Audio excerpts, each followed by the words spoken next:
Hey everybody, welcome to this week's live chat. I'm Angela Walters from Quilting is My Therapy, and every Thursday at 3 p.m. Central, most every Thursday, I get on here and chat live, but my setup might look a little different this time. I'm trying something new. Fingers crossed it goes well. I'm going to be doing a live machine quilting demo. So I've got everything set up, I've practiced. Hopefully we don't have any technical issues, but you never know what's going to happen. First of all, I want to let you know that as I'm quilting the panel, I'll talk a little bit more about that in a second, but you can chat or comment with your questions, and Jessica is here kind of monitoring them, and she might throw out some of your questions while I'm quilting or design ideas and making it a little bit more interactive, so definitely feel free to put that on the chat. Before we get started though, a couple things. Did you notice that I dropped a new episode of Midnight Quilter last week? It's kind of like a in-between season episode. We'd actually filmed that one months ago, but fabric for the kits was very delayed getting in. So finally the fabric came, and it was all about my love of the national parks and my love of going RVing, and there was a kit and a pattern that went with that. So you can find that on my YouTube channel, but the reason I'm pointing it out here is that next week's live chat, I'm going to talk a little bit about trimming half rectangle triangles.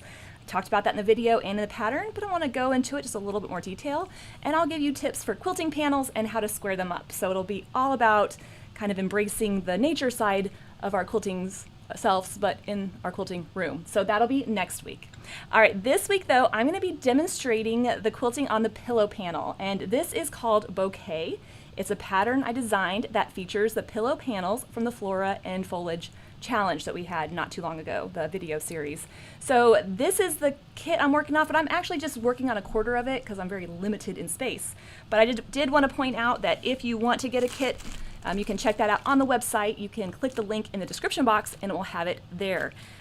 I did realize afterwards that some of you did buy the panels, might want just the pattern, so I'll put that out there eventually too, so stay tuned for that. So real quick, before I start machine quilting, let's kind of talk about what I'm doing and the supplies I have and kind of what's going on here. So I have my setup, I have my pillow panel, my quarter of my bouquet kit, and I'm going to start quilting on it. First I want to point out thread.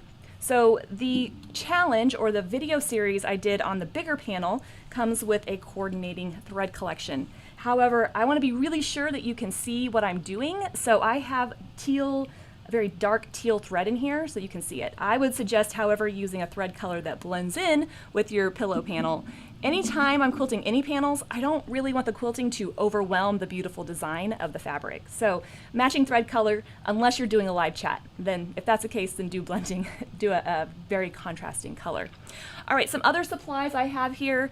First of all, I have my gloves. I'm actually not going to be wearing these while I'm quilting because I'm kind of monitoring and flipping back and forth, and I don't want to mess it up. But if you are quilting along, gloves are always a good option.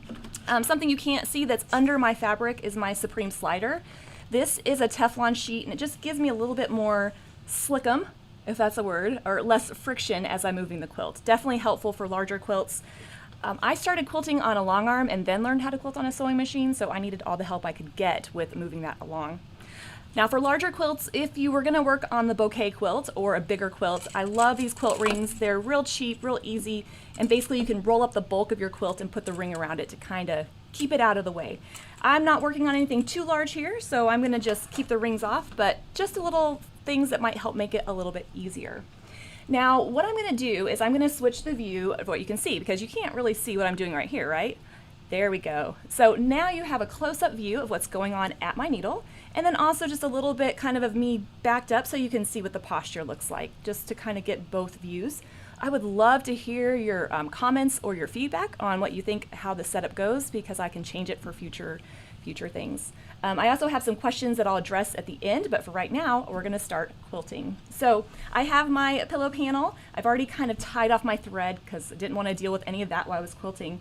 And the first thing I'm going to say when you're working with panels is you can use the design as a guideline for your quilting. So what I'm going to do is just kind of work my way around kind of echoing these little areas, and then if I want, I can add another echo or two in the bigger areas to kind of keep it the same density. Of course, you can change that up if you'd like. So we're going to start with this one and do that.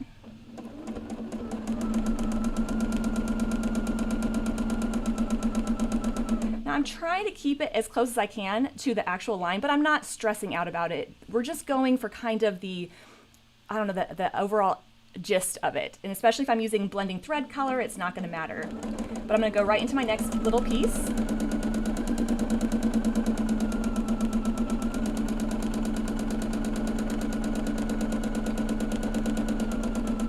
And this is just going to help define those sections.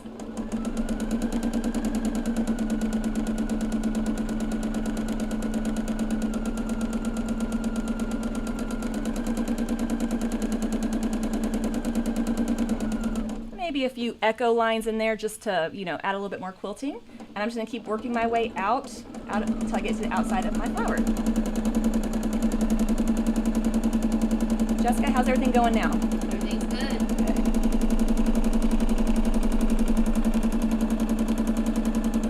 Again, I'm using that contrasting color so you can kind of see what's going on. So I'm going to fill in this area right here. When I start quilting a panel, I'm not too worried about, I don't know, what design goes where. I'm just kind of having fun with the placement that's already there. Now, we learned pebbles in our Flora and Foliage Challenge, so I think I'll go with that.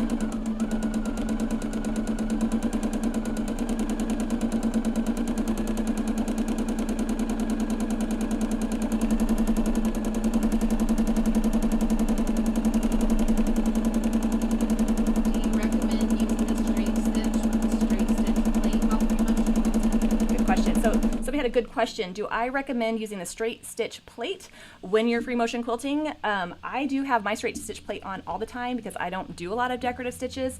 It really helps me with those half square triangles, but ultimately I don't think it makes that big of a difference. It's really up to you. I haven't actually been asked that question a whole lot, so that's fun.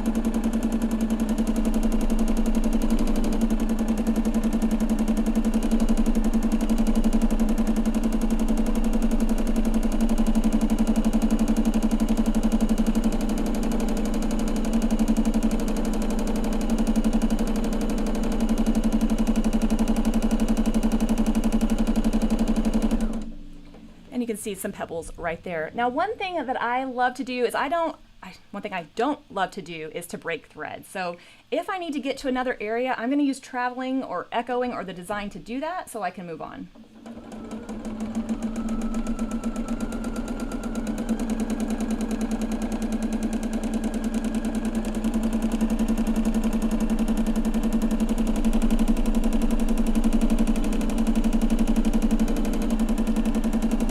Some serpentine lines in there. That's always a favorite of mine to fill in those irregular areas.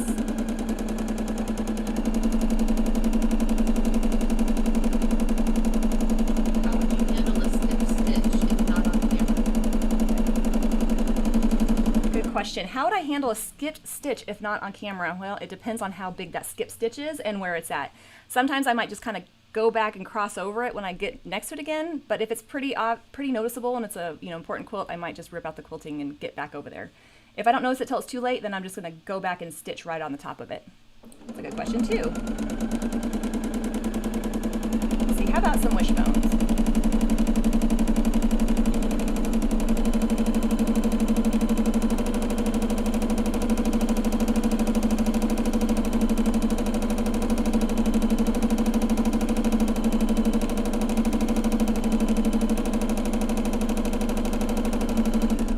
Now, it might feel that all these different designs can be a little bit overwhelming to the panel, but remember, if I'm using a matching thread color, it really isn't going to be too much.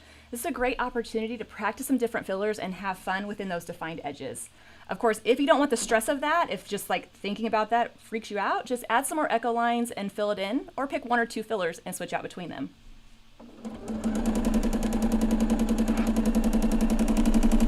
Question? Did you plan out what you will stitch prior to starting? Oh, that's a good question. Did I plan out what I was going to stitch prior to starting? I did not. I kept thinking I probably should, but then I was like, I'm just going to wing it. It'll be fine. So I'm just kind of making this up on the fly, which is very typical of me. If you talk to anybody that works with me, they'll know that's pretty much how I work. So now I'm going to do like a little half feather just to fill in that irregular area. Of treating one side of my area as a spine and then making that feather kind of come out from it. I love how it kind of gives that wrapping effect and just looks really kind of, I don't know, custom and elegant. Even though we didn't necessarily learn this in the challenge, it's one that I used to love a lot. One I use a lot.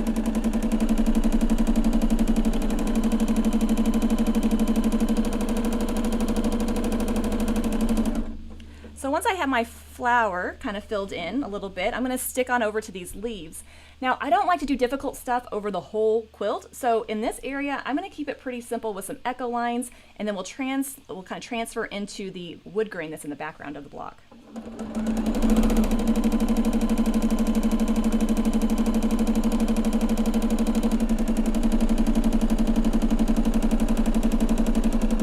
We'll say one of my worst habits is this right here. I'm not very good about keeping my hands close to my needle, so I'll try to be better about that. It's a bad habit I picked up. Try not to pick it up. I'll just keep going, and pretty soon my elbows will be quilting for me. It's just, you don't get the best results from that.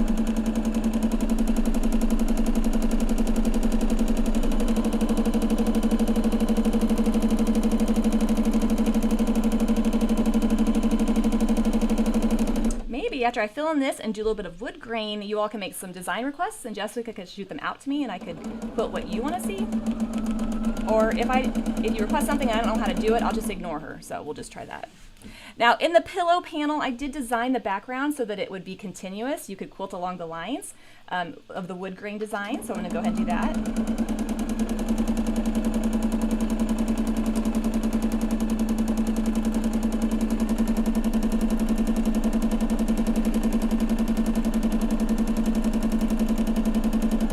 And then if I ever get stuck and I'm like, I can't get to the next line, I'm going to use traveling along the edge to get there and then continue on. Again, we're just kind of going for the gist of it. I'm not trying to stress out too much about keeping that quilting directly on the lines. The more you stress about it, the harder it will be to do it. So just try to relax and be very zen-like. Just chill. It's going to be fine. How do you decide what to quilt? That's such a good question. So somebody asked, and Jessica passed it on, thank you, how do I decide what to quilt? It's very tricky. It depends on every person, every quilt, everything I'm working on. So it's always a little different. Generally, if I had to give you like a guideline, I would say pick out the most important thing about the quilt and then use the quilting to highlight it. The good news is the more designs that you pick out, the more you learn what you do and don't like. And sometimes knowing what not to do is just as important as knowing what to do. I know that's not super helpful as far as, specifics, but another thing I will do if I'm not sure, I just can't pick something, I'll try sketching it out the block or trying to sketch out design ideas. But really the best results come when I just start quilting, and that's when the ideas will usually start flowing. That's always the number one question, how do I quilt it? Now again, go ahead, Jeff. You stitch in the ditch. Stitching in the ditch, yes, I normally stitch in the ditch as I go. So here, since I'm kind of using that seam to travel along, I'm stitching in the ditch as I quilt it in. But I'm not worried that every little bit is stitched down. I'm just kind of using it as a way to move in between my designs. Now, that being said, I do love the way it looks. So if I'm quilting a quilt, I usually will stitch in the ditch even if I don't need it to move around. I just like the way it looks. Sometimes I'll do it before, sometimes after. It just really just depends on the situation. But you have to know that no matter what I say I do, it's totally up to you. I'm just the expert in my opinion, so there's that. And I am using this contrasting thread that really shows up, that dark wood green or dark thread, so you can see what I'm doing. This is for your benefit. But remember, if you're going for lovely texture or just a nice addition to your panel, using a matching thread color like that pink rose or a light pink would be perfect.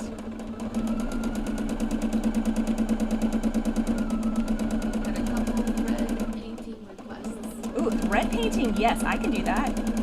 I'm not going to switch out thread colors though, just because, switching out thread colors is never fun when people are watching, but we can talk about throwing down some thread. Normally with thread painting, you would switch colors. You would use the different colors of thread to kind of create that effect. And maybe, Jessica, that would be a good idea to do in a future live chat. I'll have to kind of prepare, like a pit crew, try to be really fast on my thread changes. Or have maybe the basics laid down. Anyway, but yes, I'll show a little bit of that here in a second. The trick to stitching along a line, whether it's a design or it's a previously quilted line, is to look ahead of where you're going. So I'm not actually looking at the needle, I'm looking beyond it to see where I need to go, and I'm just trusting my hands to move me to that point. And I'm trying to move smoothly, because a smooth line will look perfect even if it's not. And I'm just kind of, trying to be relaxed about it.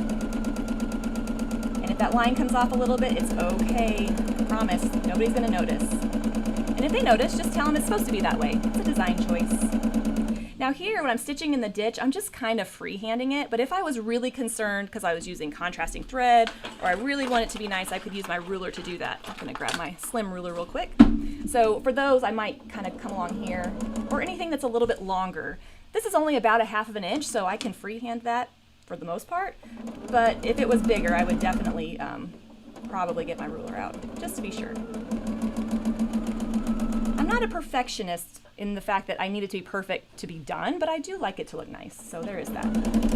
All right, now the cool thing about this wood grain as a filler is that it allows me to kind of transition in and out of that flower. So I quilted my flower up here, I quilted a little bit of this filler, and now I'm already getting to the next flower so we can do something different. And I think I could do a little bit of thread painting, or kind of talk about how you can layer thread on top of each other to get that different effect. Now I know that I'm demoing this on a sewing machine, and some of the people asked in the live chat or the chat before I went live, what about the long armers? I'll give some tips here in just a second when I go back to my regular screen, but maybe one of these days we'll try to figure out how to do that on the long arm. All right, so again, I'm traveling in and out so I can get where I need to go using that seam, the fake seam or the design. Now, I have to point out that the reason I don't like traveling, or I don't like breaking thread so much, is because when I started long arming, my long arm didn't have a needle up and down button. So every time I had to, break thread, I had to hand crank this wheel. So I got very adverse to that. So that being said, it might just be easier for you to break thread, so it's totally up to you. All right, so I have sectioned out my area right here, and I'll try a little bit of thread painting. Basically, where I'm gonna keep quilting and quilting mostly just for the effect of it, not so much for the construction of it. So I'm gonna stick with those feathers that I did over here, those partial feathers. So let's quilt a couple of those. Again, I like how they wrap around. They fill those irregular areas. And I will say I normally quilt a little bit faster than this. I'm just going slower so you can hear me over the sound of the machine, but you'll find a speed that works for you. Now, if I were quilting this design, just some pretty feathers, let me kind of back out so you can see. Quilting my feathers, this would be perfect. I wouldn't need to add any more traveling unless I wanted to get on to the, I needed to do that. But what I'm gonna do here is I'm just gonna put some right on top of each other. This is really gonna build that up. It's gonna draw attention to it. This is gonna be kind of like showing off a little bit. So make sure you do this in an area of the quilt that you love and that you really, really want to highlight. And what's nice about it is if you don't get that travel line on there perfectly the first time, just keep going and eventually, you'll get on there. So building it up. And what kind of happens is that denser quilting will draw your attention to the area, but you'll also get that pop of unquilted area that looks gorgeous too. So definitely a lot of fun. Now, if I had time or other thread colors, I could switch into a different color and put it right on top of there and really just kind of either blend in some colors together or really show it off, but again, I don't want to try that right now. Just kind of build that up.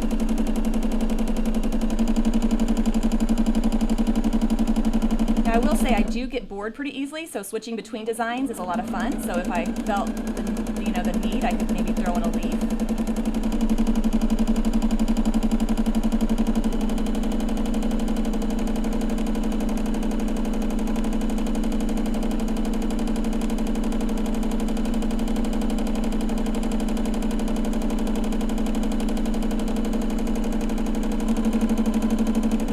Other design requests coming through, Jessica? Like any? Spiral hooks. Huh? Spiral hooks. Ooh, yeah, swirl hooks. I love it. Spiral hooks, swirl hooks. Yes. So that's usually a better filler for bigger areas, swirl hooks, because that point just really gets into those irregular areas. So what I'm going to do is instead of quilting each of these little sections separately, I'm going to join them together and quilt the swirl hooks around it. So this would be better for those of you that aren't as comfortable quilting so small or don't want something so dense. So maybe in the rest of this flower, I'll quilt swirl hooks and I'll leave the center kind of by itself. So let's go into that.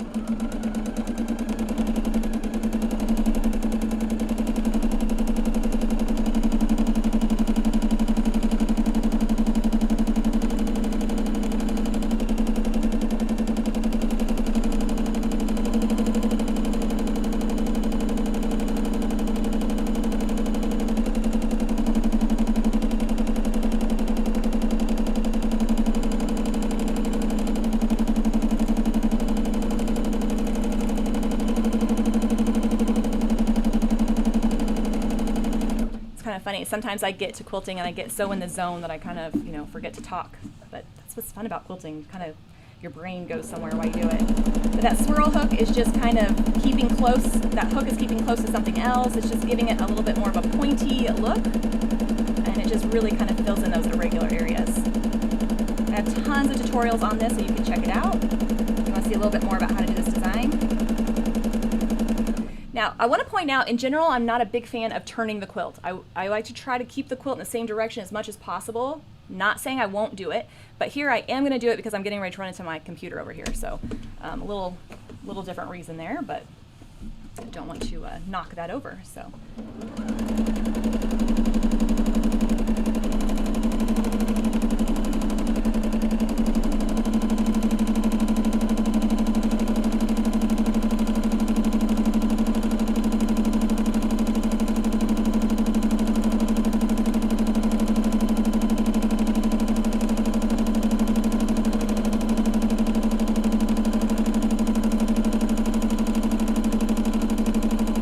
We actually saw this swirl hook in the Swirls challenge, the Swirls video series, so you can check that out as well, where I kind of work through the basic swirl and we add a hook to it and learn how to do elongated swirls, so that could be a good option for those of you if you're wanting to learn that one.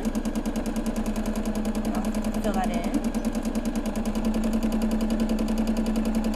And I had the little center of my quilt, or my center of my flower unquilted. I forgot to handle that while I was in there. I meant to get back in and add some pebbling.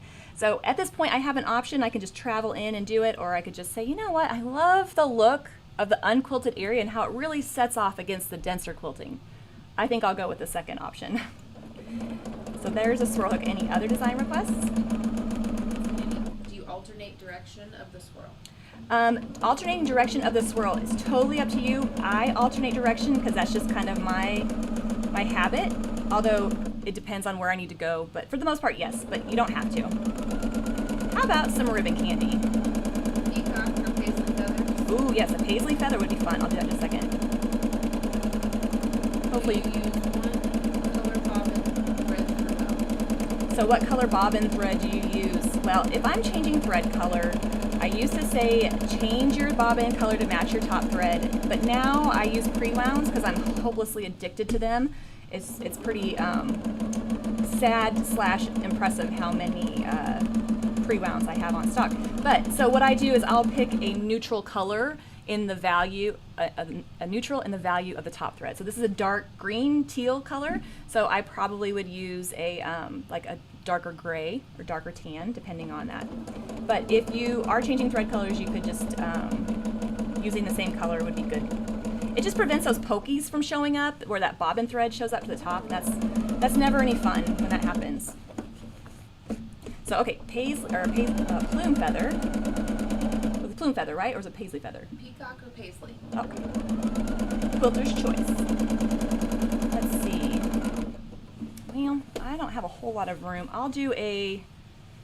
Let's do a plume feather first, because I have a little bit more room for that. And I'll put it over here. So I know you can't see what I'm doing, but there's a little bit of area around the side here that I'll work that in as my background filler. The plume feather and the paisley feather both are a little bit more of a motif kind of design, or a block filler design, but I don't have the right kind of block for that. So let's just go for it. So I'm gonna start with my little spine. And for the paisley feather, or the plume feather, I'll show you both, but for the plume feather, it's gonna end in a swirl and a hook. So kind of like that swirl hook that we just saw. So nice little swirl, and that hook will kind of point out to the top. And there's like the plume of our feather, and it's kind of gonna go horizontally here. And then I'm gonna add my serpentine lines, working my way down that spine.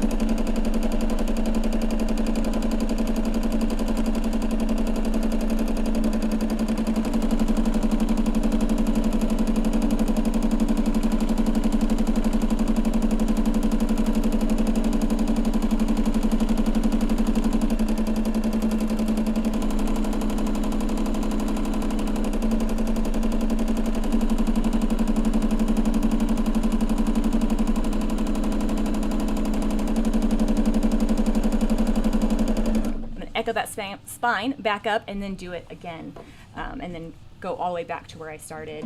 One thing that I do want to point out is when I'm filming my tutorials, all the different repositioning of the quilt, the smoothing out, the getting it where it needs to go. I always edit that out just so it makes the video a little bit more quicker paced. But it's very important to remember that you do have to pause, reposition your hands, move that quilt. It'll just make things a lot more easier.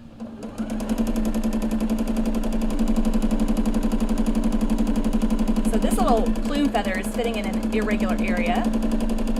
Perfect. I kind of like how it, let's see if I can turn it, you can see it. I kind of like how it does that because it just fills that area nice and perfectly, makes it easy to do. So there we can see it right there.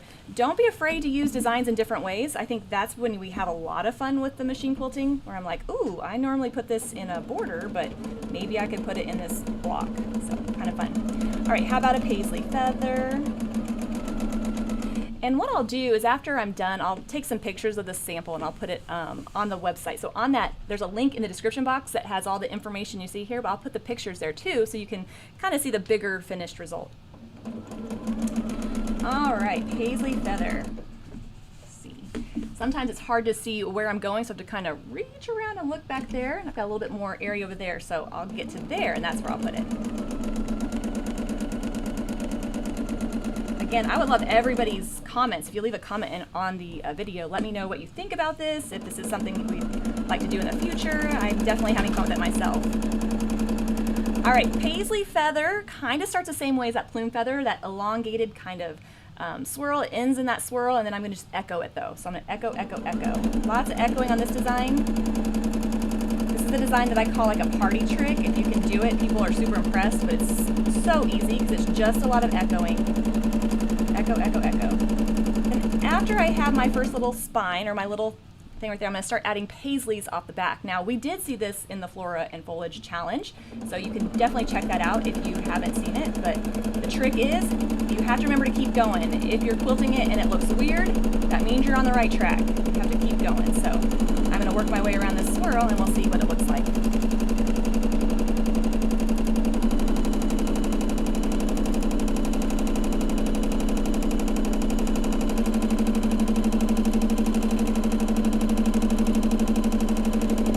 No traveling, no touching, but I have this little unquilted area over here you can't see, but I want to handle that while I'm there. So if this were an actual quilt, I mean, it is an actual quilt, but I don't want to leave this gap before I go anywhere else. So I'm going to echo back and fill it in before I finish that paisley feather. So that's kind of a tricky thing to show in a tutorial because, you know, I want to keep it on the point, but this is actually how I would apply it to this area. So what I'm going to fill it in with, it depends. I'm just going to have it blend in, so I'll just do some more paisleys and echo lines to fill that in.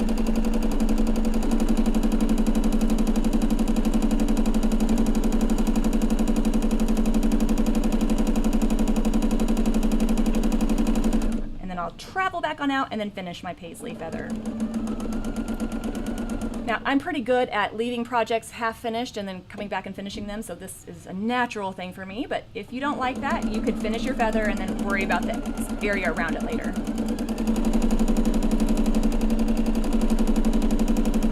Do you have space to show a word? A word? I do. Like any word? Yeah, I can do that.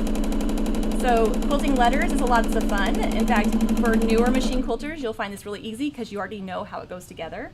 A couple of things to take into consideration with words are the letters I, J, T, X, any of those that you would normally pick up your pencil, but I'll show you how to deal with those. And I'm just going to keep adding my little paisleys until I run out of room. I kind of closed off my swirl here. That's how I quilt it. And then, so I'm going to work my way back out with echoing, fill in this area, and then I'll add a little word right there. How about that?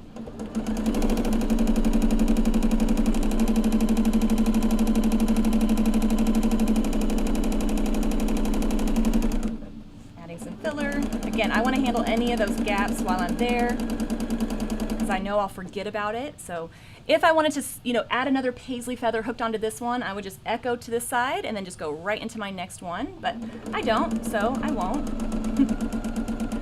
And let's do, I don't know, I think maybe I'll do a word here, maybe down here. I'll do it over there so you can see it better.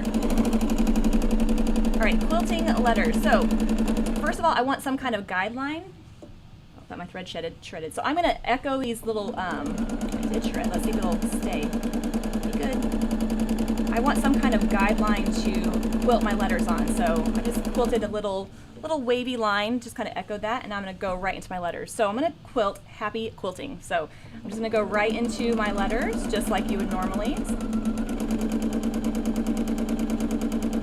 So Happy is pretty easy. There's no of those tricky letters.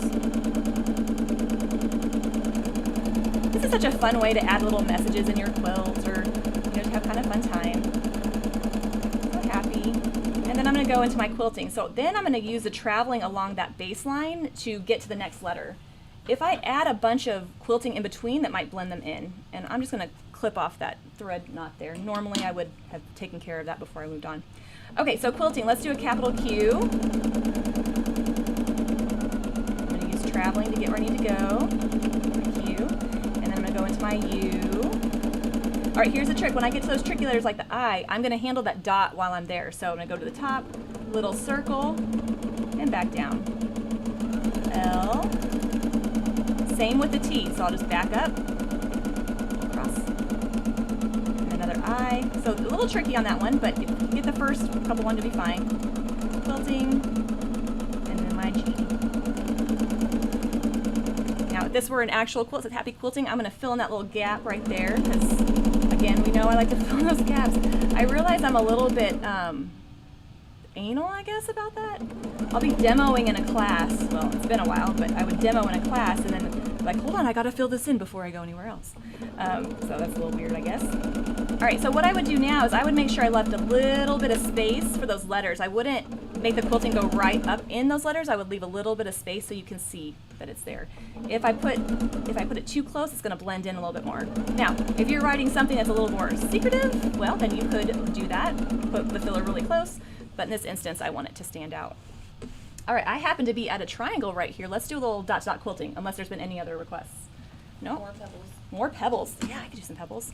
All right, so dot to dot quilting is a fun geometric design. Again, another challenge that I've done. I'm going to use the ruler here because I love using my ruler. That's why I always have the ruler foot on my machine, because I love to bring that ruler in and out as needed. Did a whole video series on dot to dot, so you can check that out. But you don't have to use your ruler if you're not comfortable with that. You could just freehand it, be just a little bit more organic. Totally fine with that. But on a long arm, I would definitely use a ruler for any kind of diagonal line. I don't like doing diagonal lines on the long arm without a ruler. It's just not fun. But I'll freehand the rest. Again, using a matching thread color will help it blend in, even those little bobbles. And if you've watched any of my videos or any of my tutorials or anything at all, you know I always say people will notice a gap in the quilting before they notice an error. So that unquilted area is going to pop out. So even if your lines aren't perfectly straight, it doesn't matter. Blending thread, all you'll see is that pretty little geometric shape. So try not to stress out too much about that. All right, pebbles, more pebbles. So pebbles are something that get kind of a bad rap. I mean, they can be tricky, but the actual way they go together is pretty easy. So once you get the shape, you're pretty good to go. So I'm going to kind of fill this in with some wavy, and let's do some pebbles over here. All right, the trick to pebbles, that was in the Flora Foliage Challenge, so you can check out the video, but the trick is to change direction. So kind of like a figure 8, or clockwise, counterclockwise. And I need to make sure that I'm traveling as well. So a lot of things to think about. Circle, travel, change direction. Now that traveling is just a way for me to get to the next one. So I'm not worried about, oh, did I travel this one too many or that one not enough? I'm not worried about that. But traveling will help me go in different directions, and I do want to make sure that happens. The cool thing about pebbles is you can make them all really tiny, like a filler. You can make them all different sizes to give it a fun, different effect. You can make it nice and big, or you can go into like a loopy design. So you can do a lot with them. I don't use them a whole lot because they're tedious and they take a long time, especially the way I quilt them. But I will use them as a way to highlight an area, and I cannot wait until Tula shows her butterfly quilt, because I quilted feathers in it and quilted pebbles right up next to the feather. But after about an inch or two, after I got away from the feather about an inch or two, then I went into swirls. I could say I love the juxtaposition of the two different designs, but it's just quicker for me to quilt swirls than pebbles. So I kind of got off track on that pebble. What's nice about all this traveling is if I need to move my way around, like let's say I get over here and I'm stuck, I can just kind of travel back on over, kind of all around and get where I need to go. Again, using a matching thread color will be really, really helpful for that. All right, enough pebbles. There is nothing wrong with using contrasting thread. Great, great choice. Great question. The reason I say a blending thread color is really nice is because it just helps you see the texture of the quilting. It doesn't show the quilting as much. So if you're a newer quilter, which usually in my challenges we're a little bit newer, that kind of makes it a little less overwhelming.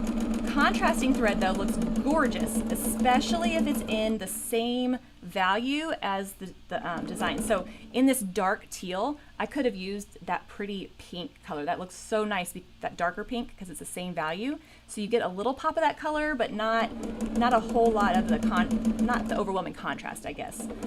So no, you can definitely use contrasting thread. It just depends on the quilt and who you're quilting for. Since I quilted for customers so long, I always used a blending thread color, because as much as they loved me, they weren't trying to show off my quilting. They're trying to show off their quilt. So it's really a personal preference, I promise. And I'm glad somebody asked that, because I don't want to make it sound like, you can't contrast. You can definitely do that. That's some wishbones. Now, another thing you can do with your pillow panels, if you don't want to separate each little area out, you can kind of just quilt the whole flower as one. And even though I started doing some wishbone here, I'll finish it. But then I could just do a flower design right over the top of the flower. It doesn't have to perfectly mimic the flower. It doesn't have to do anything except give that little bit of a hint of what it is. It's just using that inspiration as you're using the design as inspiration for your quilting. It's funny because sometimes when people ask me, oh, what should I quilt on this quilt? I'll say, well, what's your favorite thing about it? If they say the flowers, I'm like, well, let's quilt some flowers. That sounds great. So let's do, I think I'm going to go about this. I'm going to do kind of like a feathery flower, a feathery spiral. I like to make it wrap around there a little bit. And then as I come out, we add a little bit of echoing. All right, and then I can use that swirl as the spine of my feather. So kind of like a flower, kind of like wrapping around. It's a little too big for one big flower, so I want to add some echoing on the inside to kind of make that area smaller. I'm using a little bit more of a custom feather because this is one of my favorites, but I could have done, the other feather that doesn't have the traveling. It's just up to you. And I'm just quilting right along the lines of the panel. I'm not even taking into regard the different design. And you might think like, oh, that's gonna ruin it, but when you step back, your eye still sees the design. It kind of looks through the quilting. Much like if you're like ever had to look through a fence to watch a game, like a baseball game or something. You kind of start to ignore the fence after a while. So don't think that something like this will ruin the panel. It's just gonna add a nice texture and kind of join those smaller pieces and make it a little easier. Sometimes dealing with quilts with little tiny pieces can be tricky. So I always like put them together, make them a bigger area, and then fill it in.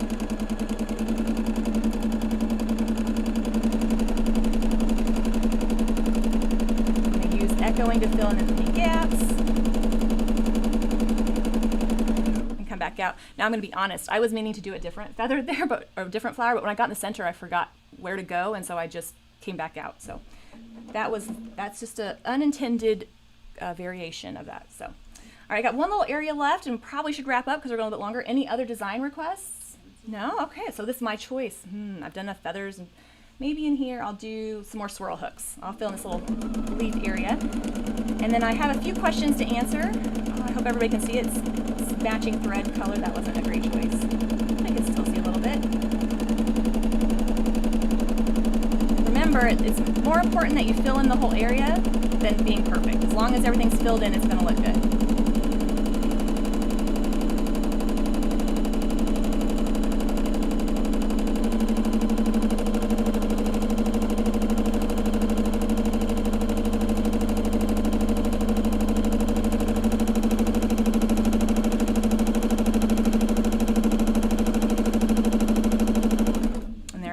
My swirl hook in in there. All right, let's switch back to where we were.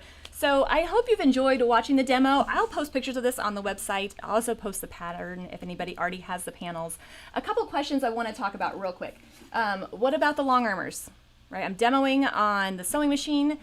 That's really because it's a lot easier to film a sewing machine than a long arm, since the long arm's moving everywhere. We are going to try to figure that out. Jessica's going to work with me. We're going to figure that out eventually, so don't worry. But if you are quilting the pillow panel on your long arm, the best tip I can give you is to just beware those small areas. On a long arm, it's hard to kind of control the movement if you're newer to it. And so, you know, maybe joining up and quilting each feather separate, each flower as one whole flower might be a little bit easier. Those of you that have had your long arm long enough, know exactly what you're doing, then picking different fillers and filling it in is going to be a great option. Of course, in the background, I'm always going to do the wood grain because I designed it that way, but you could use those lines as guides to put other designs in between it. So you can put some pebbles in between there, or you can go with a different filler all your own. Last suggestion I'll make, if you really want those flowers to pop out, using the matching thread colors to the area will help do that, but also echoing the whole thing outside the whole thing will help kind of separate it from that filler. So always a couple things that I like to do when dealing with panels. Okay, couple questions, great questions. So Corinne asked, how many UFOs do I have, or do I finish all my quilts as I go? That's adorable, because I'm sure you can probably guess I'm not really good at finishing all mine. I will say I probably don't have as many UFOs as some quilters because I have a great staff that help me do the parts I don't like. So there's that. Now I have some really old UFOs though. I have quilts that have been mocking me for over 10 years. So I do have some UFOs that need to get finished. But you know, they get done when they get done. I try not to let them put any judgment on me. And then this wasn't really a question, but I'm going to throw this out to you so you can help out. Lori mentioned that she has lost her sojo, her sewing mojo. She wondered if I knew where it was, if I had found it somewhere. I've been there. When you're in a creative kind of endeavor, you can just lose your sojo. You just kind of get burnt out a little bit. And so I'd love everybody to leave a comment and say what you do to kind of help get re-inspired with your quilting, whether it's piecing or whatever. I will say for me, when I'm feeling burnout, I clean my quilting room. One, because I like to start over. I mean, I'm not a super tidy person, but just having it nice and clean. And I also know that once I start going through all my goodies, I'm going to find something that's going to spark my interest. So there's that. Or I try to start a new project. I know you're like, but I have so many UFOs. Well, maybe they're not inspiring you right now. So maybe switching to something different. But I know that everybody has their little tips in the chat before I went live. A lot of people were giving suggestions. So leave that in the comments. I would love to see what you do to keep your sewing/quilting mojo going. All right, well, thank you for joining me. If you have any questions about some of the designs I've shown, leave them in the comments after this live video is over, and I'll be glad to go back there and answer. Love to check in and make sure everybody's doing great. And hopefully I'll see you next week where we'll go live and we'll kind of switch gears to more piecing. We'll talk about half rectangle triangles, trimming, and panels, and we'll talk specifically about the Woodland Drive quilt. Well, thanks so much for watching, everybody. Have a great week. Happy quilting, and I'll see you very soon.